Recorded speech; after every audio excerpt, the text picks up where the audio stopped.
Visiones y revelaciones completas de Ana Catalina Emmerich.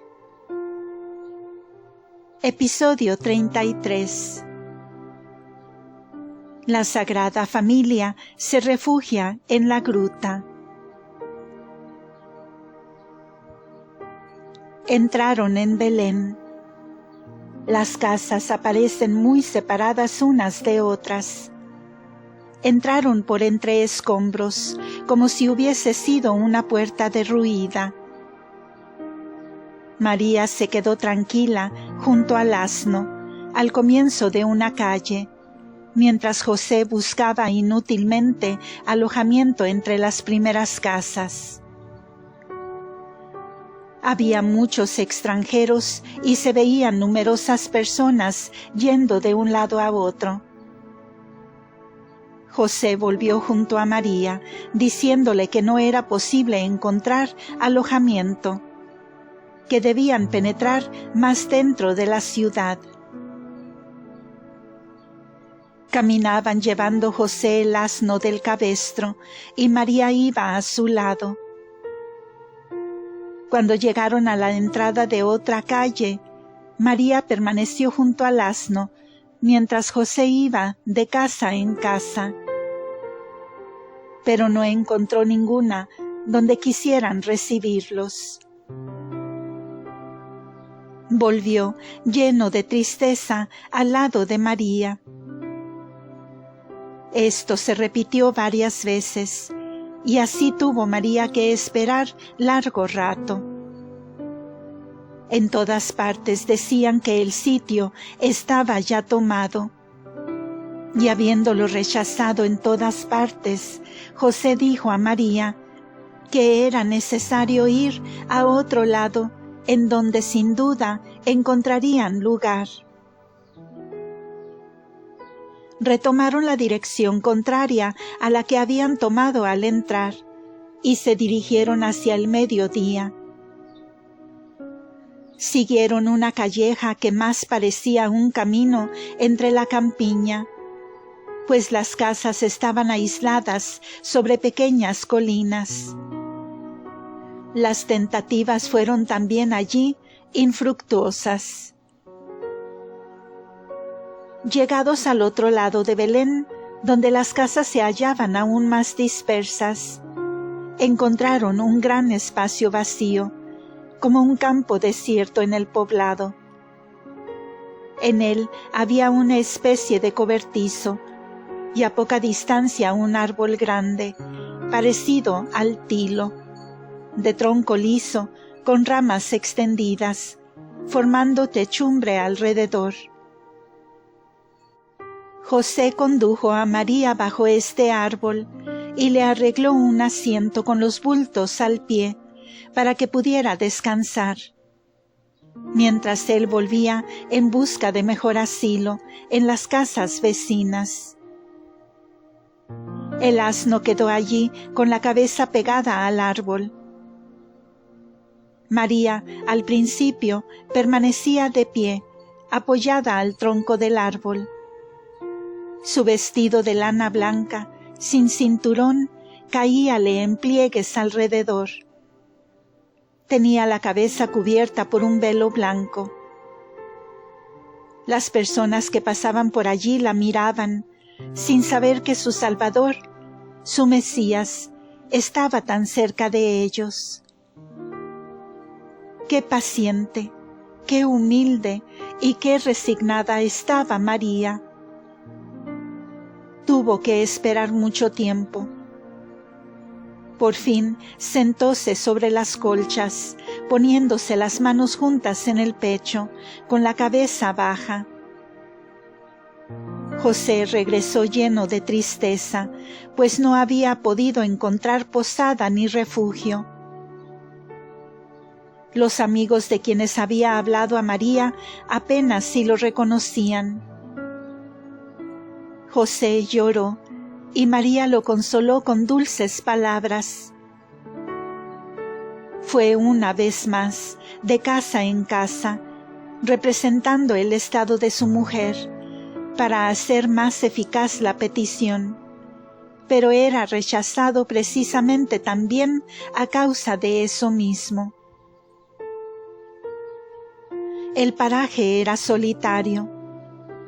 No obstante, algunas personas se habían detenido mirándola de lejos, con curiosidad, como sucede cuando se ve a alguien que permanece mucho tiempo en el mismo sitio, a la caída de la tarde.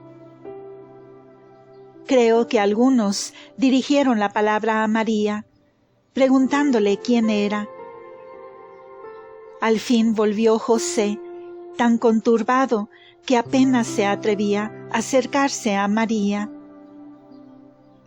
Le dijo que había buscado inútilmente, pero que conocía un lugar, fuera de la ciudad, donde los pastores solían reunirse cuando iban a Belén con sus rebaños, que allí podrían encontrar siquiera un abrigo. José conocía aquel lugar desde su juventud. Cuando sus hermanos lo molestaban, se retiraba con frecuencia allí para rezar fuera del alcance de sus perseguidores. Decía José que si los pastores volvían, se arreglaría fácilmente con ellos, que venían raramente en esa época del año. Añadió que cuando ella estuviera tranquila en aquel lugar, él volvería a salir en busca de alojamiento más apropiado. Salieron pues de Belén por el este, siguiendo un sendero desierto que torcía a la izquierda. Era un camino semejante al que anduvieran a lo largo de los muros desmoronados, de los fosos de las fortificaciones derruidas de una pequeña ciudad. Se subía un tanto al principio, luego descendía por la ladera de un montecillo, y los condujo en algunos minutos al este de Belén, delante del sitio que buscaban, cerca de una colina o antigua muralla que tenía delante algunos árboles, terebintos o cedros de hojas verdes. Otros tenían hojas pequeñas como las del boj. Descripción de la gruta de Belén. En la extremidad sur de la colina, alrededor de la cual torcía el camino que lleva al Valle de los Pastores, estaba la gruta en la cual José buscó refugio para María. Había allí otras grutas, abiertas en la misma roca.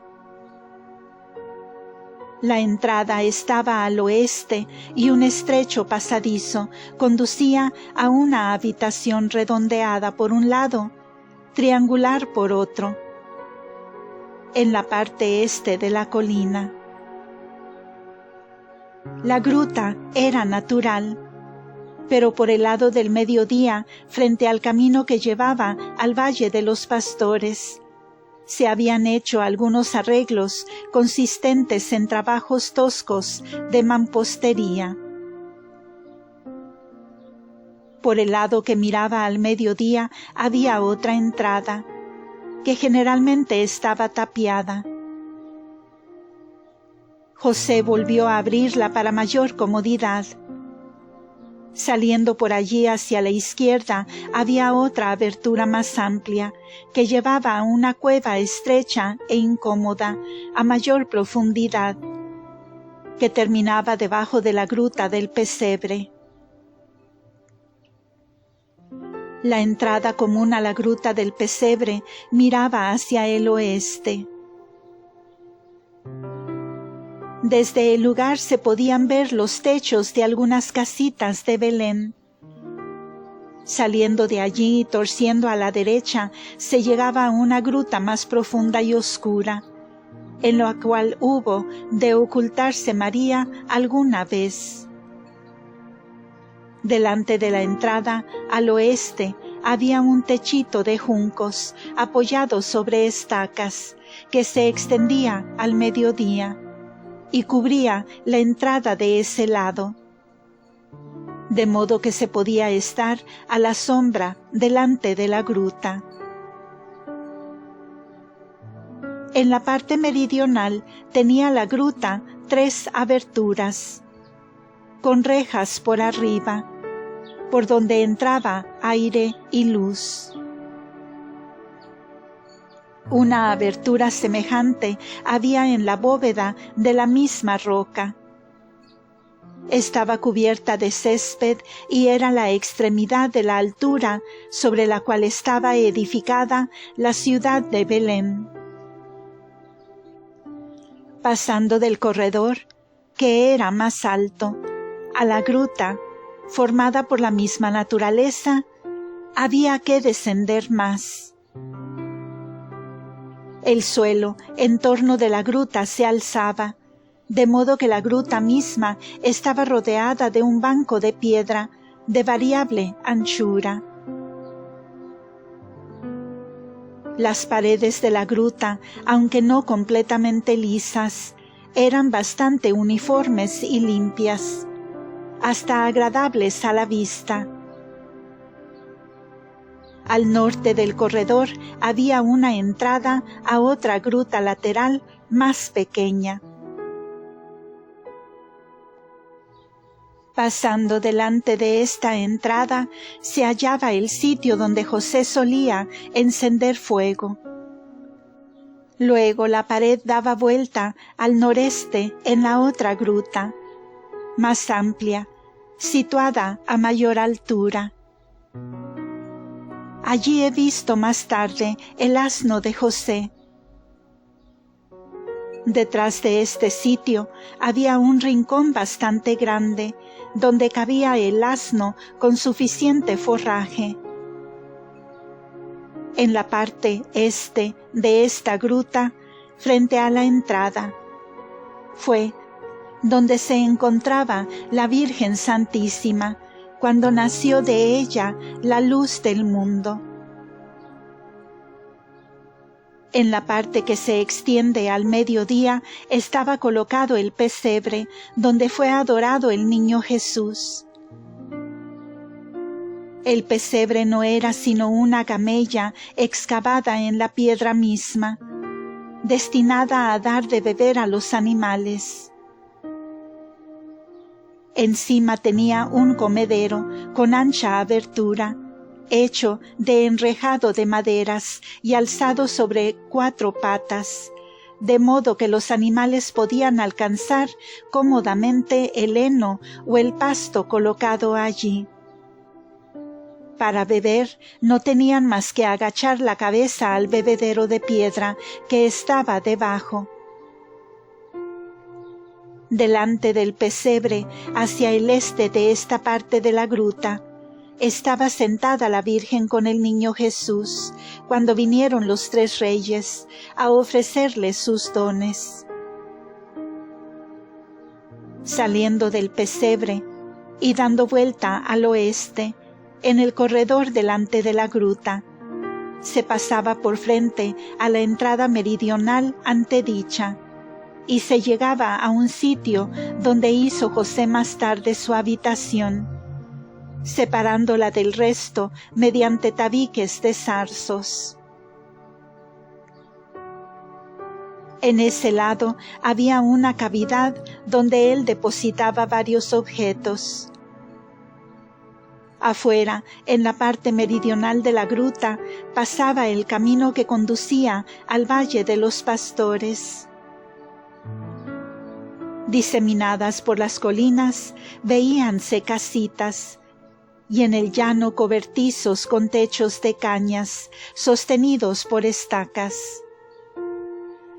Delante de la gruta, la colina bajaba a un valle sin salida, cerrado por el norte, ancho, de más o menos medio cuarto de legua. Había allí zarzales, árboles y jardines. A atravesando una hermosa pradera donde había una fuente y pasando bajo los árboles alineados con simetría, se llegaba al este del valle, en el cual se encontraba una colina prominente, y en ella la gruta de la tumba de Maraha, la nodriza de Abraham. Se llama también la gruta de la leche.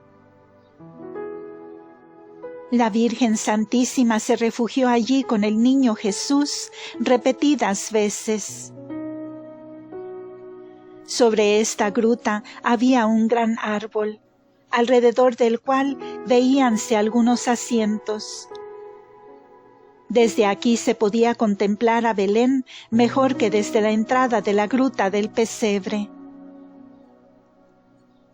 He sabido muchas cosas de la gruta del pesebre, sucedidas en los antiguos tiempos. Recuerdo, entre otras, que Set, el niño de la promesa, fue concebido y dado a luz en esta gruta por Eva, después de un período de penitencia de 7 años. Fue allí donde un ángel le dijo que la daba Dios a Set en lugar de Abel. Aquí fue escondido y alimentado Set, y en la gruta de Maraha, pues sus hermanos querían quitarle la vida, como los hijos de Jacob lo intentaron con José. En una época muy lejana, donde he visto que los hombres vivían en grutas, pude verlos a menudo haciendo excavaciones en la piedra para poder habitar y dormir cómodamente en ellas con sus hijos, sobre pieles de animales o sobre colchones de hierbas. La excavación hecha debajo de la gruta del pesebre puede haber servido de lecho a Set y a los habitantes posteriores. No tengo ya certeza de estas cosas. Recuerdo también haber visto en mis visiones de la predicación de Jesús que el 6 de octubre el Señor, después de su bautismo, celebró la festividad del sábado en la gruta del pesebre, que los pastores habían transformado en oratorio. Abraham tenía una nodriza llamada Maraha, muy honrada por él, y que llegó a edad muy avanzada. Esta nodriza seguía a Abraham en todas partes montada en un camello, y vivió a su lado en Sucot mucho tiempo. En sus últimos tiempos lo siguió también al Valle de los Pastores, donde Abraham había alzado sus carpas en los alrededores de la gruta. Habiendo pasado los 100 años y viendo llegar su última hora, pidió a Abraham que la enterrara en esa gruta, cerca de la cual hizo algunas predicciones, y a la que llamó Gruta de la Leche o Gruta de la Nodriza. Aconteció en ella un hecho milagroso que he olvidado, y brotó allí una fuente del suelo.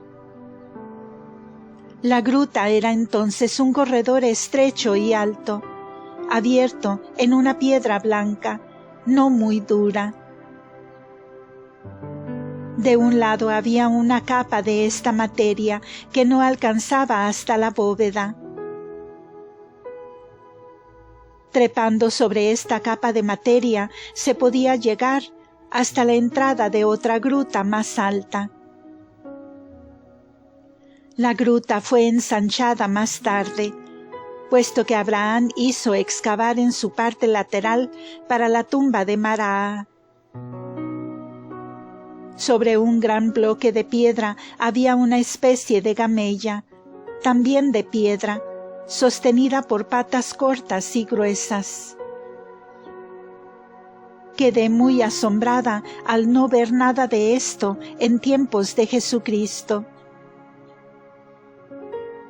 Esta gruta de la tumba de la nodriza tenía una relación profética con la madre del Salvador, al alimentar allí oculto a su hijo, al cual perseguían.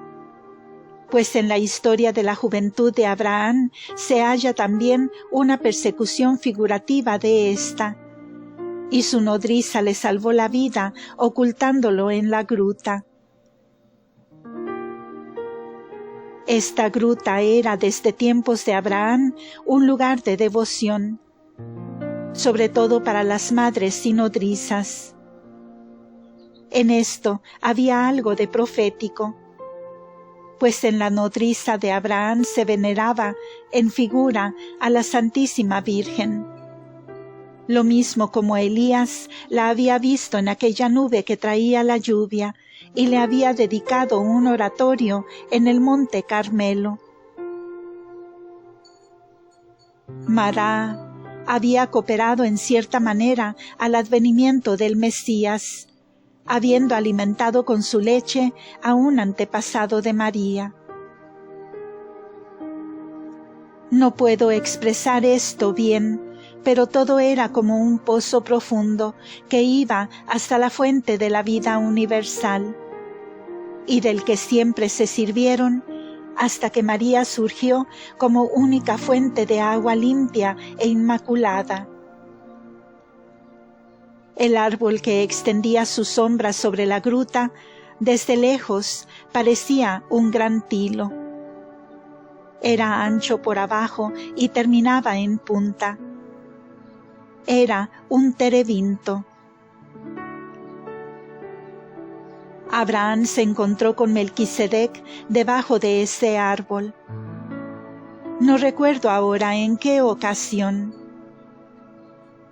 Este coposo árbol tenía algo de sagrado para los pastores y las gentes de los alrededores.